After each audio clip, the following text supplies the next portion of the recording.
Before we begin, a serious note. This story involves real events of abduction, severe mistreatment, and loss of life. It's a tragic chapter in true crime history that highlights failures in justice and society. Viewer discretion is strongly advised. Junko Furuta was a young woman who was born in Misato in the Saitama Prefecture of Japan. Her family consisted of a mother, father, an older brother, and a younger brother.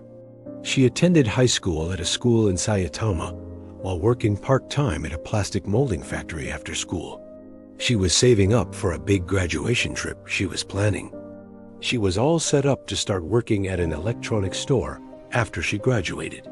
She was fairly popular and well-liked by her classmates. She had great grades and was hardly ever absent. She was active, attractive, and attracted a lot of attention, which made some people jealous. She didn't drink, didn't smoke, and definitely never touched any drugs.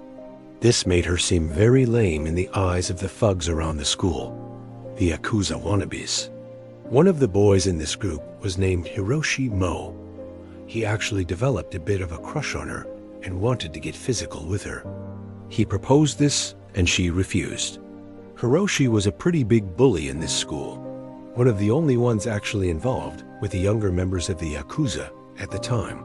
Usually, nobody dared defy him. He couldn't believe that Junko actually had the gall to Hiroshi, did not take this well at all. He couldn't believe that anyone would ever reject him. He took it as a complete and total insult. He got together with a few of his wannabe Yakuza buddies, and they all hatched a plan to get revenge on Junko. They would get another one of their friends to attack Junko, and then Hiroshi would come to the rescue. After he won a bit of her trust, they could take her wherever they wanted. On November 25th of 1988, Junko was riding her bike home from her part-time job when an unknown boy attacked her and knocked her off of her bike. The boy who liked her, Hiroshi Mo, was conveniently across the street while the whole thing happened. He came to Junko's aid and scared off the random boy. He then offered to escort her home. Everything seemed to be going as planned. While Junko didn't actually trust him, it seemed better than the alternative of possibly being attacked again. She didn't have any idea that Hiroshi harbored any sort of hatred towards her. She wouldn't have imagined that he would be planning anything like this. Hiroshi took Junko into an abandoned warehouse and revealed his Yakuza connections to her. He then took his time sexual assault her over and over. Then he took her to a hotel. In the hotel, he called his friends, Joe Allura and Yasushi Watanabe. From then on, he and his 3 friends took turns assaulting her. Unfortunately, this was not their first time doing this, as they had just recently done it to another girl in the past few weeks. They decided that they were having far too much fun to just set her free again. There was also the possibility that she would call the cops and tell them what happened, and they couldn't have that. The next morning, Hiroshi took Junko to a nearby park where Joe, Yasushi, and a 4th boy, Nuharu Minato, were waiting. They learned Junko's address and used it to threaten her, telling her that they would kill her entire family if she tried to get away. The 4 teenage boys then took her back to Minato's parents' home, where they continued to assault her. This is where for 42 more days she would be held prisoner. On the 3rd day that Junko was missing, her parents were dealing with the police trying to get her found.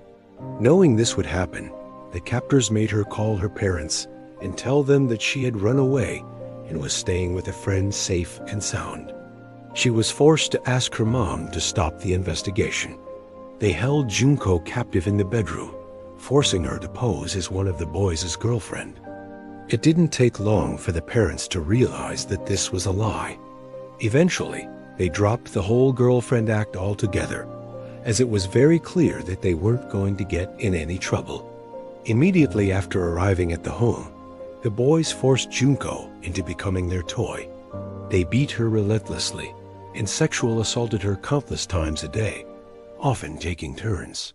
They were proud of what they were doing, regularly boasting to their friends that they had a woman trapped and ready for their personal use. They invited a load of their friends to come over and have their way with her. In the first few days, at least 30 of them sexual assault her, and at least 100 knew of her imprisonment.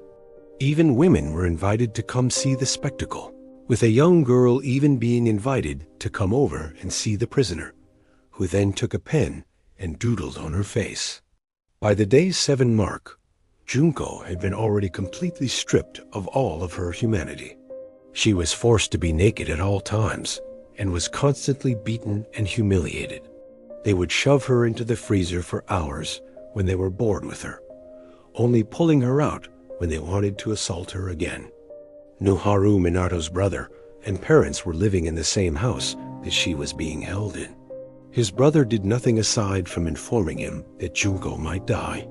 At this rate, his parents were afraid to intervene, as they had seen Nuadu's violent nature firsthand. They also knew of his association with the Yakuza and feared of their possible retaliation. And most disgustingly, they worried about losing their good reputation in the community. After about 10 days of this torture, Junko's body was already starting to fail her because of the ongoing endless beatings. So much blood had accumulated in her sinuses that she could no longer breathe through her nose. Her digestive system was also beginning to refuse food and water. If she attempted to eat or drink anything, she would instantly vomit. This also led to severe dehydration. Anytime she would vomit, her attackers would get angry and beat her even further. A vicious cycle that had no end in sight. When the nights got even colder, she was forced to sleep on the balcony of the home in extreme cold temperatures, sometimes near or below freezing. Eventually, one of the men that the attackers would invite over to the house to see Junko would go on to tell someone else about her, his brother. This brother of his ended up informing the police about what's going on at the Minato house. 2 officers were soon dispatched to go check things out. Minato's parents came to the door. When the police explained the situation, the parents simply responded that there was no girl in the house. The police took it at face value, thanked them, and left without ever bothering to check even a single detail. After 20 days of torture, Junko was rendered completely unable to walk.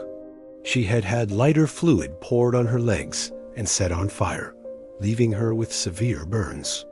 Her legs had also been targeted so severely during the beatings that they were left with severe muscle damage. She was unable to grip anything with her hands anymore, as they had been smashed with dumbbells to the point where her bones were crushed and her fingernails were shattered. Some nights later, the attackers got more rowdy than usual and ended up drinking too much. Junko took this as a chance to try to escape. She crawled down the stairs from the bedroom and reached the phone downstairs. She picked up the phone and began to call the police. The phone rang, and an officer picked up. Just as she was about to speak, Hiroshi came up behind her and grabbed the phone from her hands. He put the receiver to his ear and said, "I dialed by mistake," hanging up the phone. She was then pulled back into the bedroom. She was in complete terror, as she would obviously be severely punished for this, and she was correct. They punished her by holding her down and taunting her by waving a candle's flame all around her. Then they covered her entire body, mainly her legs, in lighter fluid and set her on fire once more. Afterwards, she started convulsing. The boys told everyone that she was faking it and set her on fire once again, only to put it out shortly after. Somehow she survived. From this point on, she began begging her captors to just kill her and be done with it. They wouldn't grant her that favor. After being set on fire, they discovered a new way to torture her. The boys would hold her head against the concrete while the others would jump on it.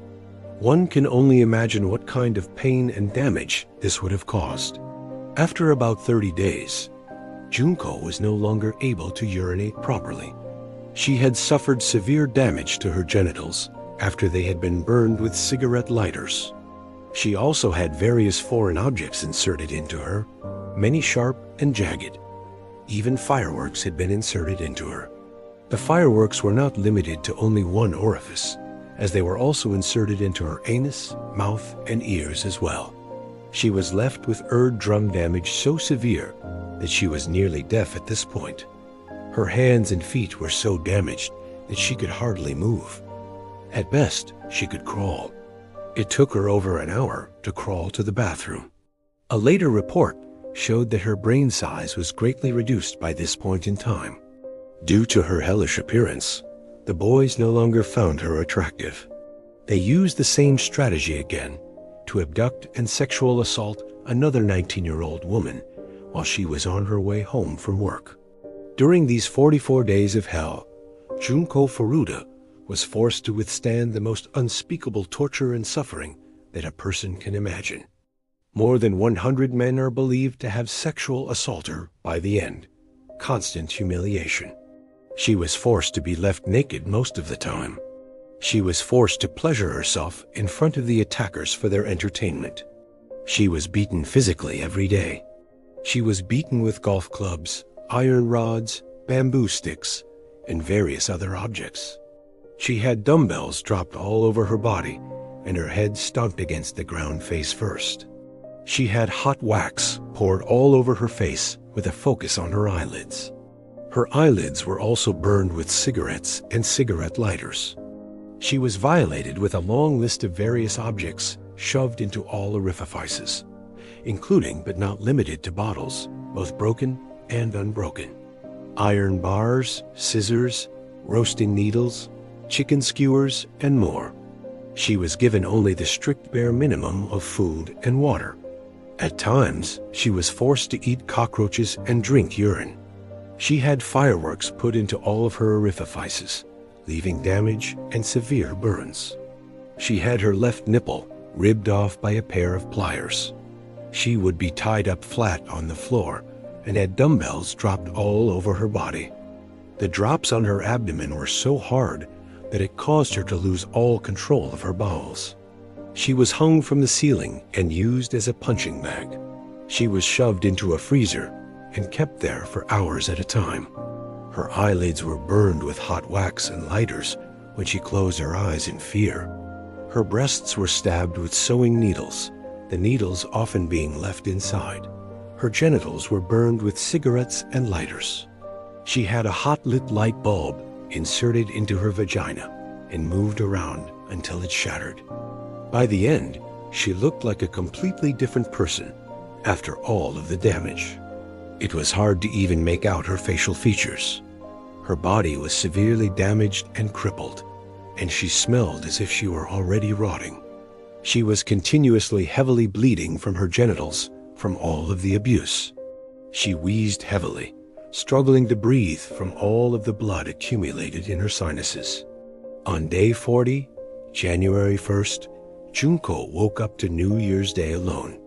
She spent the day begging to be killed, completely unable to move. 3 days later, on the fateful day of the 4th of January, the boys challenged Junko to a game of Mahjong solitaire and forced her to play. Somehow, even in her condition, she won the game. This infuriated her captors, who treated her to a severe beating with an iron barbell, and then poured lighter fluid all over her arms, her legs, her stomach, and finally her face, dumping lighter fluid even into her eyes. Then they put a candle to her face, igniting it all. She weakly attempted to put out the flames, but didn't have the strength to do so. This final torture lasted for a grueling 2 hours altogether. Already having been in a horrible condition, Junko went into shock and finally died the following day. Minato's brother called him within 24 hours to inform him that Junko had died. The boys all rushed over to the house in a panic. Fearing what would certainly be a life sentence, or even a death sentence, the boys started to freak out. But they came up with a plan. The captors then put her body into a 55-gallon oil drum and filled it to the brim with concrete. A small bit of Junko's long hair was poking out the top of the concrete, something they apparently didn't notice. They disposed of the barrel at a construction site in Koto, Tokyo. Seeing that place now, you'd never imagine something like this was buried there. There was originally a good chance that the police would never find out who did this. There weren't any clues to go on. Hiroshi, while he was being questioned by the police 2 weeks later, involving their recent sexual assault of the unrelated 19-year-old woman, he got confused and thought the police were talking about Junko, as the cases were so similar. And thinking that one of the other boys must have already confessed, he spilled the beans. He realized his mistake, but it was already too late, and he told the police where they had hid the body. Joe Ogura had already been arrested for another unrelated sexual assault case. He was quickly also arrested for Junko's case as well. The other boys were then arrested within the next few days. Later, the drum was finally opened, and the concrete was broke open, revealing Junko's long-deceased body in a nightmare-inducing horrific condition. Junko's family was notified and told of what happened to her in detail. When her mother heard the details of what was done to her, she fainted. She ended up in a long-term stay in a psychiatric hospital. An autopsy was performed on Junko, revealing the true horror of what had happened to her. Small bottles were found still stuck in her rectal cavity, and it was revealed that she was pregnant, although the damage to her uterus was severe. Her face was so completely mutilated that she had to be identified by her fingerprints. Being that they were juveniles, the court withheld the names of the 4 captors. But journalists from Shukon Bunyin magazine were able to find out exactly who they were and publish the names of all of them, stating that they were inhuman and therefore didn't deserve human rights. Nobody really contested this. As we know, they were Hiroshi, 18 at the time, Joe Aura, also 18 at the time, Noharu Minato, who was 16 at the time, and Yasushi Watanabe, who was 17. All 4 of these monsters were caught and sent to trial. During each trial, it was pretty common for onlookers to pass out upon hearing the details of the case. Even with all that they had done, they didn't really show any semblance of remorse. And despite all of this, they received extremely light sentences for such horrific crimes. They were actually still being tried as juveniles, but after much backlash, they were changed to adult status. Still, after being upgraded to adult status, they received unbelievably light sentences, something that to this day continues to enrage people who hear about this case. The boys somehow were not charged with murder. Instead, they received the charge called causing bodily injury resulting in death. In Japan, the juvenile court system is far more focused on rehabilitation rather than punishment. Usually, this means that juveniles will end up getting relatively very low sentences. Hiroshi was sentenced to 20 years in prison. Minato got a 5 to 7 year sentence himself. Watanabe got 9 years and Joe got an 8-year sentence. One sad thing is that these monsters actually received even lower sentences than that at first. Their initial sentences were so low, some people even wondered if their Yakuza connections were a factor. The ringleader, Hiroshi Miyano, originally received 17 years. When he tried to appeal, in a surprising turn of events, the judge actually increased his sentence to 20 years. The same thing happened to 2 of the other boys. Seeing this, the 4th boy wisely decided not to appeal his sentence. However, despite these longer sentences, all 4 of them were released from prison long before their terms were up. First, there's Nobuharu Minato. After his release, he changed his first name to Shinji, likely to escape his past. It seems Minato couldn't stay out of trouble. He was later arrested for the attempted murder of a businessman. Next is Joe Ogura, who was released in August of 1999. He also changed his name to Joe Kamisaku. But unlike Minato, who seemed to want to hide, Kamisaku was reportedly proud of his past crimes, even bragging about them. He married a Chinese woman, though that marriage was short-lived. He then started dating another woman. His violent tendencies resurfaced, and in July 2004, he was sent back to prison for 7 years. Then we have Yasushi Watanabe. He was released in 1996. After his release, he moved back in with his parents. He was arrested for fraud, but he didn't receive any jail time for it. Finally, the ringleader, Hiroshi Miyano. He was the last to be released, getting out in 2009. Immediately upon his release, he reportedly went right back to his old gang activities. Like Watanabe, he was arrested for fraud at some point after his release, but managed to avoid going back to jail. Today, all four of them are free. They are living their lives, walking the same streets as everyone else, while the memory of what they did continues to haunt the family of their victim and a nation that has never forgotten.